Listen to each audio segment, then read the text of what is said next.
Vous faites bien de suivre la télévision rwandaise. C'est toujours un plaisir de vous retrouver pour cette nouvelle édition d'aujourd'hui. À la présentation, moi-même Michel Iradukunda.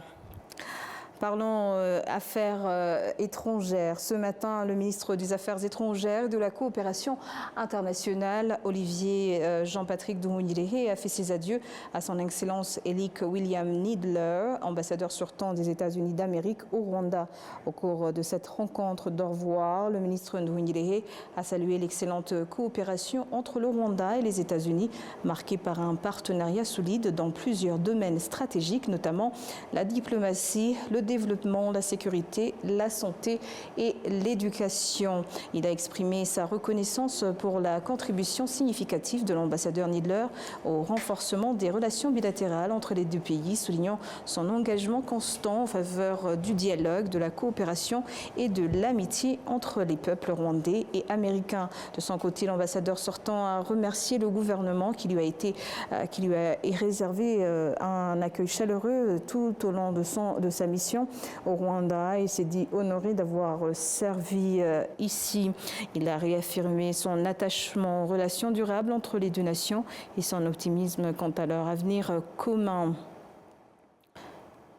Et toujours en parlant d'affaires étrangères, les pays membres de la francophonie apprécient l'impulsion donnée à l'Organisation internationale de la francophonie par sa secrétaire Louise Mushikiwabo qui a achevé bientôt son deuxième mandat à la tête de l'organisation. Cela intervient au moment où le Rwanda a décidé de présenter à nouveau Madame Louise Mushikiwabo comme candidate au poste de secrétaire générale de l'Organisation internationale de la francophonie. Plus de détails avec Jean-Damascène Manchim. Louise Mushikiwabo a été élue secrétaire générale de l'Organisation internationale de la francophonie pour son premier mandat, succédant à la Canadienne Michaëlle Jean, qui dirigeait auparavant l'organisation. Parmi ses priorités de son élection figure le renforcement des réformes dans la gouvernance de l'OIF. À Djerba, en Tunisie, 4 ans après, en 2022, Louise Mushikiwabo, candidate unique à ce poste, a été reconduite par consensus total des représentants des États réunis lors de cette assemblée. Ce mandat visait à renforcer davantage la spécificité de la gouvernance de l'organisation, ainsi qu'à mettre en œuvre des programmes axés notamment sur l'éducation et le développement de la femme, en particulier dans les pays en voie de développement. Dans une interview, le ministre rwandais des Affaires étrangères de la coopération internationale, ambassadeur Olivier Nduhungirehe, a déclaré que la décision du Rwanda de présenter à nouveau Louise Mushikiwabo comme candidate repose principalement sur les réalisations remarquables qu'elle a accomplies. Sur la base des performances remarquables de la secrétaire générale, largement reconnue et saluée, après concertation, le Rwanda a décidé de présenter à nouveau la candidature de Louise Mushikiwabo lors du sommet des chefs d'État et de gouvernement de l'AIF, qui se tiendra au Cambodge en novembre prochain. C'est en tout cas le point de vue partagé par le ministre guinéen des Affaires étrangères, qui explique que son pays apprécie le travail abattu par Louise Mushikiwabo dès son arrivée à l'OIF. Un message très fort a été délivré par la Guinée en disant que notre organisation commune, l'OIF, a pu naviguer de façon parfaite dans les eaux troubles aujourd'hui des agitations au niveau international. Et l'OIF est presque l'une des seules organisations qui ont pu tenir face à toute cette agitation sociale, économique et politique à travers le monde. Donc, la Guinée a proposé que cette gouvernance de l'OIF puisse continuer pour que l'OIF continue à tenir sa place dans le monde. La secrétaire générale, Mme Louise Mushikiwabo, a fait un travail excellent. Et cela est reconnu par toute la communauté internationale, particulièrement par l'OIF, les pays membres de l'OIF. Elle a pacifié notre organisation. Elle l'a placée sur orbite et elle a trouvé des innovations dans la gestion des crises politiques en Afrique. Ça, c'est un acquis pour l'OIF et donc c'est le lieu de féliciter la secrétaire générale pour ce travail excellent qu'elle a pu mener. En novembre de l'année dernière, Louise Mushikiwabo avait déclaré que certains pays lui avaient déjà demandé de briguer un nouveau mandat et qu'il ne lui restait plus qu'à attendre que son pays la présente officiellement comme candidate, ce qui est fait maintenant. En 2023, l'OIF a mis en place un programme quadriennal comprenant 20 projets répartis en 3 axes majeurs: l'éducation et la culture, la démocratie et la bonne gouvernance, ainsi que le développement durable. Ces projets ont permis à l'OIF d'adopter de nouvelles méthodes de fonctionnement, notamment en valorisant la langue française dans la promotion de son enseignement, en renforçant l'éducation et en développant la culture. Ce nouveau mode de fonctionnement inclut également la promotion de l'enregistrement des citoyens à l'état civil, la défense des droits de l'homme et de la démocratie, la promotion de la paix et de l'intégrité territoriale des États, ainsi que le soutien au développement économique des pays membres de l'OIF et la lutte contre le changement climatique. Il comprend aussi la promotion du tourisme. Pour atteindre ces objectifs, les 330 employés de l'organisation sont appelés à travailler au plus près des populations et en collaboration avec les institutions nationales. Ces actions de l'OIF entraîneront une augmentation de 21% du budget de l'organisation. Depuis la création de l'OIF en 1970, l'organisation a été dirigée par 4 secrétaires généraux: l'Égyptien Boutros Boutros-Ghali, le Sénégalais Abdou Diouf, la Canadienne Michaëlle Jean et la Rwandaise Louise Mushikiwabo. Cette organisation regroupe actuellement plus de 340 millions de personnes issues de 90 États et gouvernements. Le Rwanda figure parmi les membres fondateurs de l'organisation en 1970. Toujours à ce propos, parmi les multiples réalisations de la secrétaire générale de l'OIF, Mme Louise Mushikiwabo, figure aussi la création du fonds La Francophonie avec elle, qui se veut d'appuyer la femme dans ses efforts de développement suivis.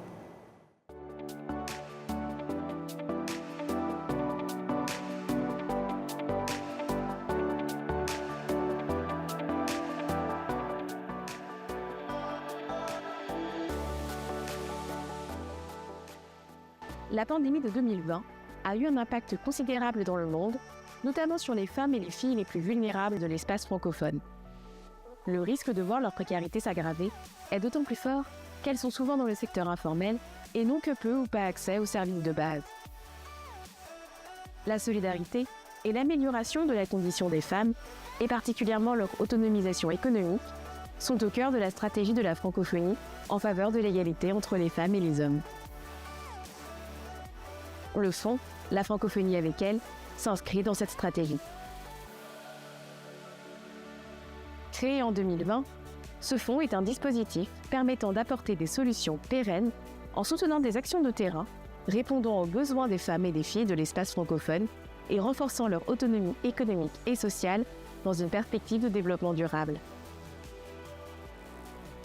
Ses principaux objectifs sont d'améliorer la participation et l'inclusion des femmes à la vie économique et sociale, notamment à travers l'accès au monde du travail, l'accès à la terre ou encore l'accès au financement, d'améliorer l'accès des femmes aux formations professionnelles et de soutenir les femmes en vue du développement d'activités génératrices de revenus et de faciliter leur accès aux opportunités économiques. Depuis son lancement, le fonds a octroyé plus de 12,5 millions d'euros de subventions, soutenant plus de 250 projets dans 34 pays de l'espace francophone, qui ont bénéficié à environ 57 000 femmes. Le fonds, La Francophonie avec elle, continue de se construire chaque jour avec les femmes francophones dont la dignité et la résilience sont à l'origine de réussites remarquables.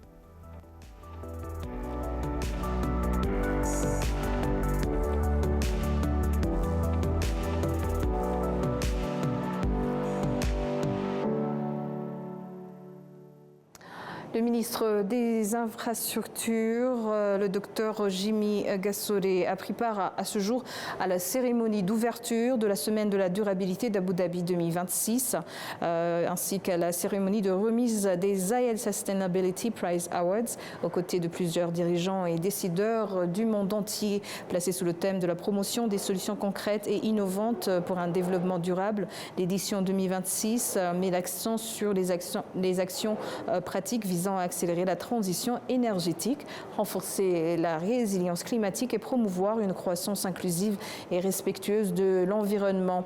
En marge de cet événement international de haut niveau, le ministre Dr Jimmy Gassole a rencontré M. Václav Prasil, directeur du département de l'Afrique subsaharienne au ministère tchèque des Affaires étrangères.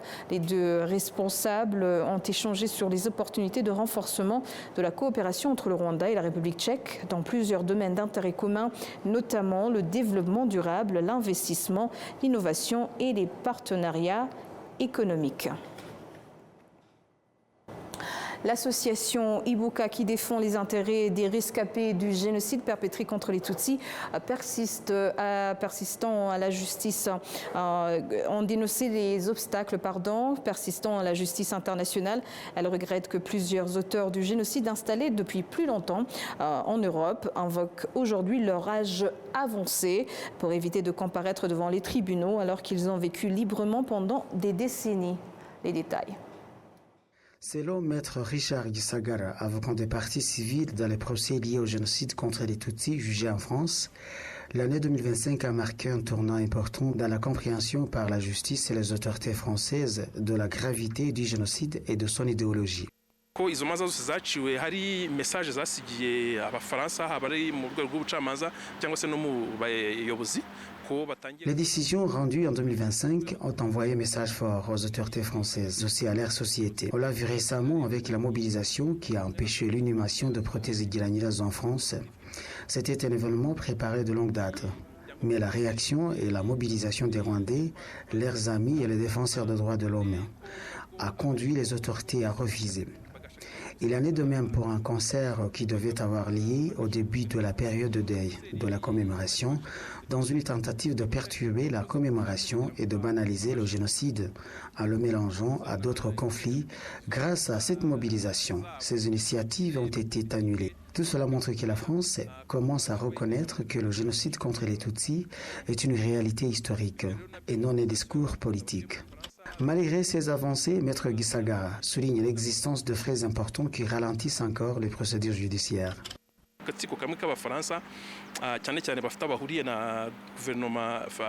Il existe en France un petit réseau de personnes liées aux auteurs du génocide qui cherchent à retarder les procès par crainte d'être elles-mêmes poursuivies pour leur complicité. Même s'ils sont moins nombreux aujourd'hui, ils continuent d'exercer une influence.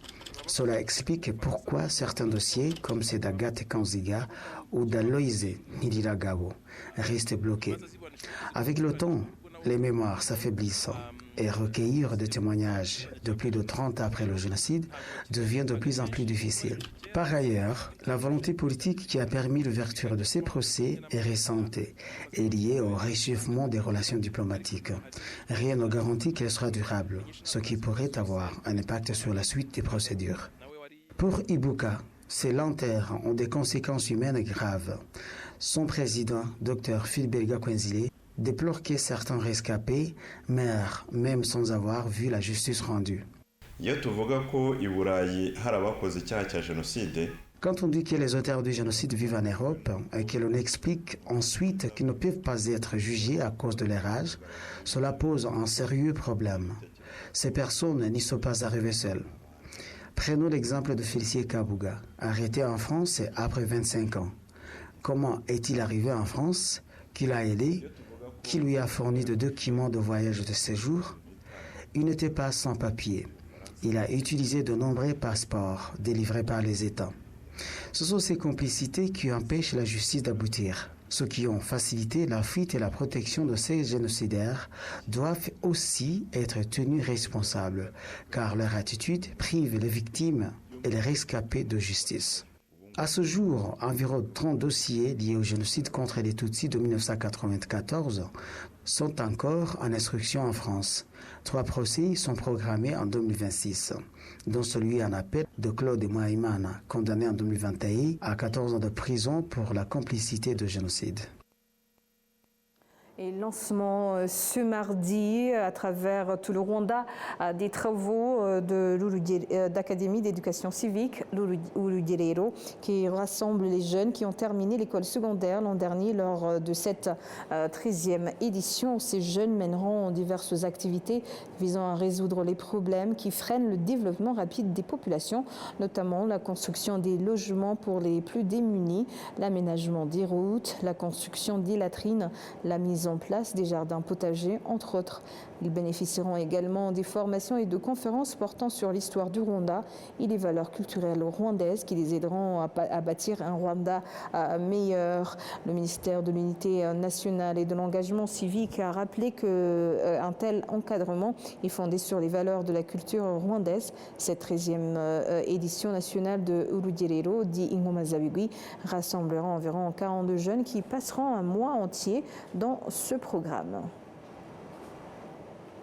Et les habitants vivant au bord du parc national de Nyungwe ainsi que ceux de la région de les Mayaga dans le district de Ruhango ont affirmé que la valorisation continue de la biodiversité dans leur zone de résidence contribue ainsi à l'amélioration de leur qualité de vie. Cette situation est principalement liée à la diversité des espèces végétales plantées et à la présence accrue de la faune. Jean-Benoît Michel pour les détails. Le parc national de Nyungwe est reconnu pour sa riche biodiversité, composée notamment de mammifères et d'oiseaux et de nombreuses espèces d'arbres indigènes. Parmi les espèces végétales dominantes figurent des arbres traditionnels qui ont été progressivement plantés dans les zones périphériques du parc en fait de les rapprocher à la population locale. Cette initiative a également favorisé le retour de certaines espèces animales autrefois disparues, contribuant ainsi à l'amélioration des conditions de vie des riverains. Autrefois, lorsqu'un habitant avait besoin de plantes médicinales, il devait se rendre dans la forêt au risque d'être interpellé par des gardes, voire arrêté ou maltraité. Aujourd'hui, ces plantes ont été rapprochées des communautés. Par exemple, une personne souffrant de taux ou de douleurs thoraciques peut utiliser les feuilles de ces plantes. Ces espèces qui étaient en voie de disparition ont été ici restaurées au bénéfice des populations. Certains habitants soulignent également la présence d'herbes fourragères, attirant des animaux tels que les antilopes, contribuant à l'équilibre de l'écosystème. Les autorités locales du district de Ruhango, en particulier dans la région de Mayaga, confirment ces observations et les indiquent que la réforestation a permis d'améliorer l'environnement alors que la zone était menacée par la désertification.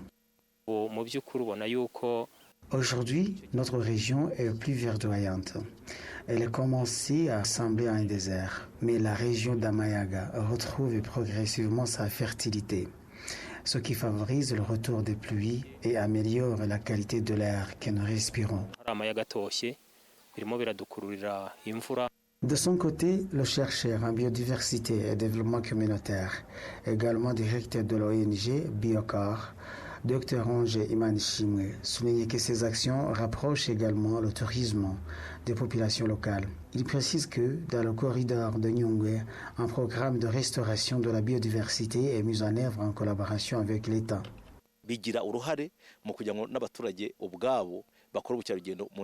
Ces initiatives permettent aux populations locales de participer au développement du tourisme autour du parc.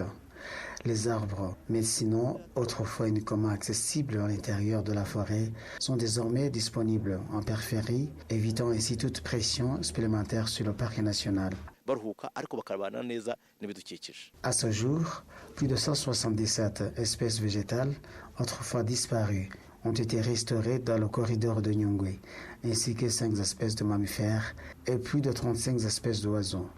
Dans la région de Mayaga, plus de 5000 hectares ont été reboisés. Dans l'ensemble, le parc national de Nyungwe abrite 1068 espèces végétales, 75 espèces de mammifères et 320 espèces d'oiseaux.